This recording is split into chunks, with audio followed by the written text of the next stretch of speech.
Welcome to Devotions Before Dawn, where we study one chapter of the Bible every day until we've studied all 1,189 chapters of the Bible. So make sure you're subscribed, and after this video, check the playlists and get all caught up so we can study the entire Word of God together.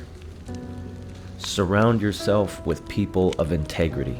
Live in the light. Keep everything in the light. We have to open our gates. We have to go out and trade and buy, sell. We have jobs. We have to rub shoulders with the world for a time. So have maximum accountability. Nehemiah chapter 7, Nehemiah sets all of these things in place to make sure the people stay on track and they stay strong. In chapter 6, they finished rebuilding the walls in 52 days. And we've looked at those walls as a picture of spiritual strength, protecting the temple that's within the city. And that temple is a picture of our heart to worship, of our faith. And so Nehemiah, I like to study as a study in building strength. Let's go ahead and look at chapter 7, starting in verse 1. After the wall had been rebuilt, I set the doors in place. The gatekeepers, the musicians, and the Levites were appointed. I put in charge of Jerusalem my brother Hanani, along with Hananiah, the commander of the citadel, because he was a man of integrity and feared God more than most people do. Nehemiah is surrounding himself with leaders of great integrity, people who fear God, worshipers and capable people who have great integrity and they want to honor God. I need to do that in my life. I need to surround myself, my inner circle, the people closest to me, must be people of integrity, people who fear God first. How can I build a strong life if the people closest to me do not fear the Lord and are living in sin? The people closest to my heart must be people of integrity. And verse 3 is very interesting.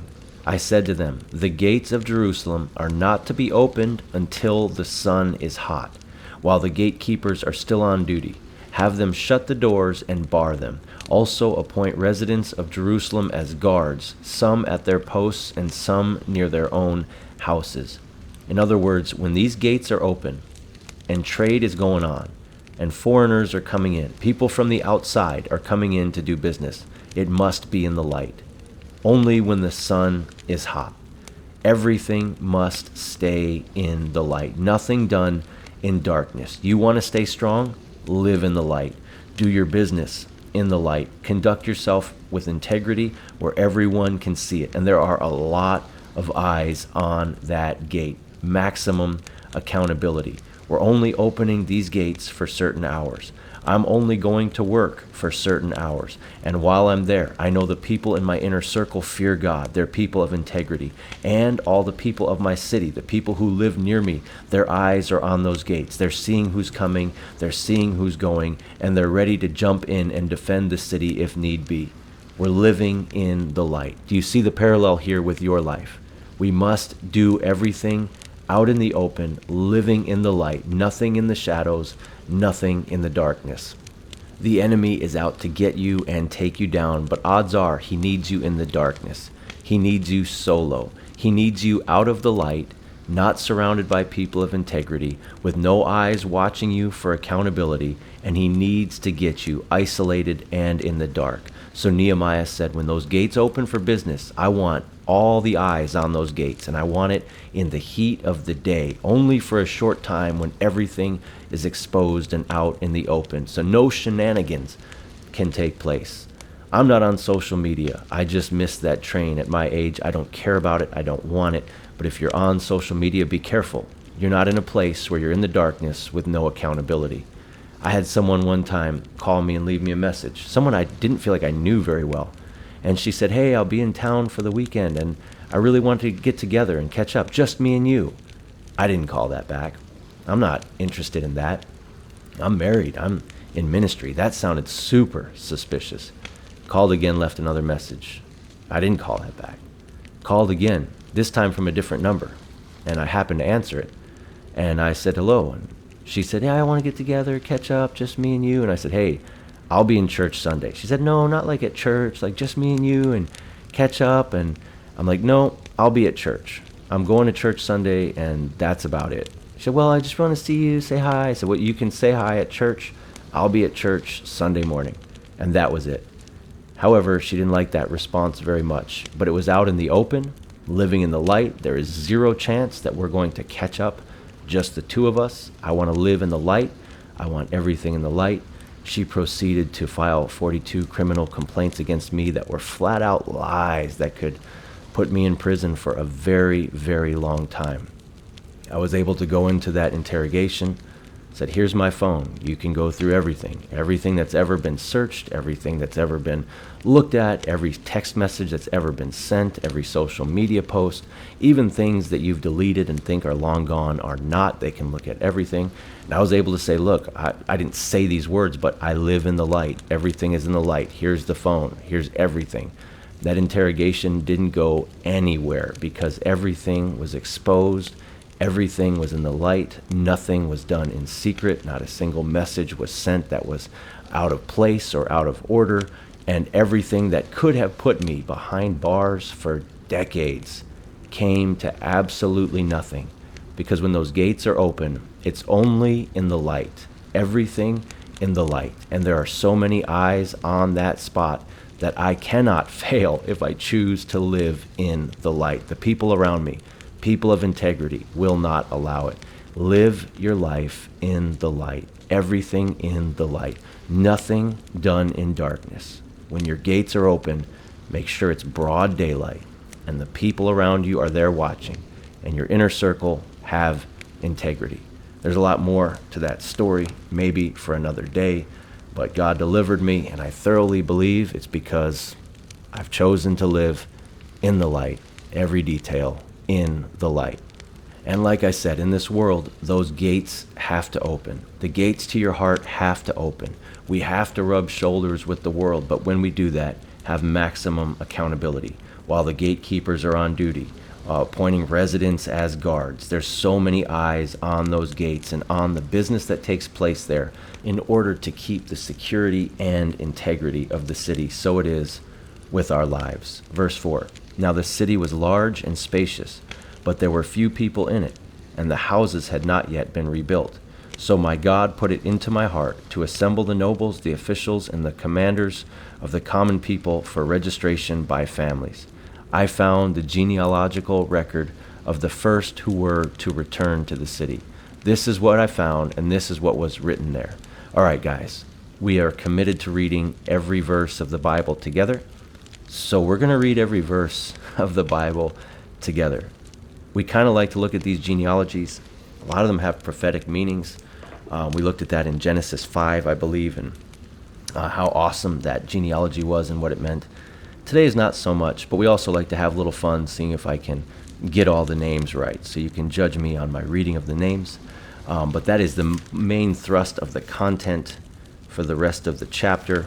And so the main spiritual ideas have been covered. Now we are reading because we are committed to reading. Verse 6.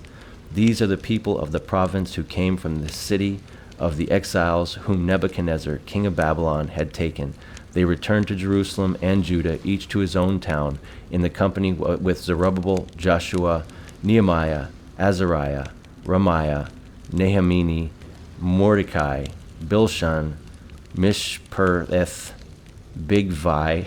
I don't know if that can be a competitor with Arphaxad. Let me know what you think. Best name in genealogy so far goes to Arphaxad. But Bigvai, that Bigvai, that's a good name. Nahum and Benah. Here's the list of the men of Israel, the descendants of Perish, 2,172, of Shephathiah, 372, of Arah, 652, of Pahath Moab, through the line of Jeshua and Joab, 2,818, of Elam, 1,254, of Zatu, 845, of Zakkai, 760, of Benui, 648, of Babai, 628, of Azgad, 2,322, of Odo Ekam, 667, of Bigvai, there's the guy, 2,067, of Adin, 655, of Alter through Hezekiah, 98, of Eshem, 328, of Bezai, 324, Of Hariph, 112. Of Gibeon, 95. The men of Bethlehem and Netophah, 188. Of Anathoth, 128. Anathoth. Of Beth Azmetheveh, that was wrong, 42. Of Karai, Jerim, Kephirah, and Beeroth, 743. Of Ramah and Geba, 621. Of Michmash, 122. That's a good name, Michmash. We got Michmash, and what was the other one we liked so far? Bigvi, Michmash, Bigvi, Arphaxad. We got to start a baby name book. Bethel and Ai, 123. The other Nebo. Was there a Nebo before this? Well, I don't see one. Not the first Nebo, but the other Nebo. 52. Of the other Elam. Another Elam, all right. 1, 2, 5, 4.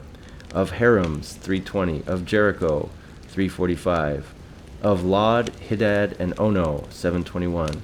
Of Shenah, 3,930. That's a big one. The priests, the descendants of Jediah, through the family of Jeshua, 973. Of Immer, 1,052. Of Pashur, 1,247. Of Harim, 1,017. Of the Levites, the descendants of Jeshua, through Kadmiel, through the line of Hodaviah, 74.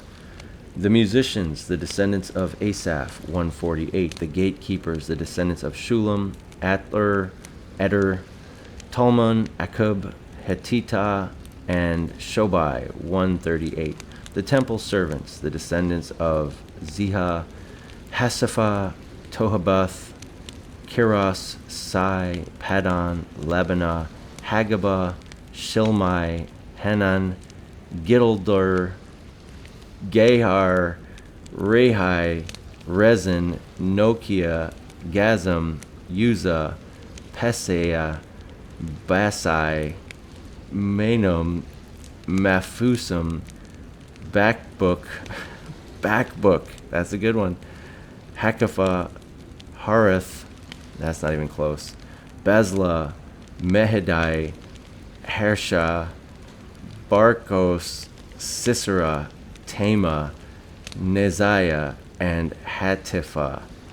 Wow, it's weird to say that many words that you've never really said out loud before. Verse 57. The descendants of the servants of Solomon, the descendants of Sotai, Sophereth, Peridia, Ja'ala, Darkon, Giddel, Sephathiah, Hatil, Pokereth, Hasbaim, and Ammon, the temple servants and the descendants of the servants of Solomon, 392. The following came up from the towns of Tel Mahel, Tal Harsha, Kerub, Adon, and Imar, but they did not show their families were descendants from Israel, the descendants of Deliah, Tobiah, and Nekoda, 642. And from among the priests, the descendants of Haboiah, Hakoz, and Barzillai, a man who had married the daughter of Barzillai and Galadite, and called by that name. I'm glad they clarified that one. Verse 64, wow, that's a lot of verses. These searched for the family records, but they could not find them, and they were excluded from the priesthood as unclean. The governor therefore ordered them not to eat any of the most sacred food until there should be a priest ministering with the Urim and Thummim. The whole company numbered 42,360, besides their 7,337 male and female slaves. They also had 245 male singers, and there were 736 horses, 245 mules, 435 camels, and 6,720 donkeys. Some of the heads of the families contributed to the work.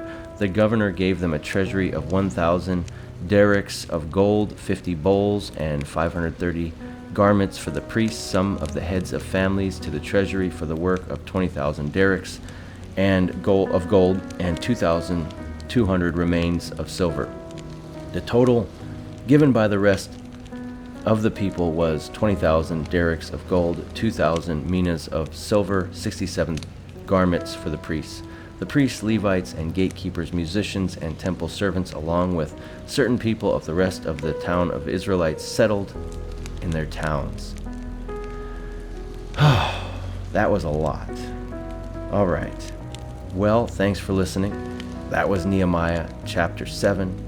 We'll be back with Nehemiah chapter 8. Thank you for studying the book of Nehemiah with me today. I'm excited to build new strength in this new year. In the comments below, let me know what part of today's devotional impacted you the most. Make sure you press that thumbs up button, and we'll do this all again tomorrow.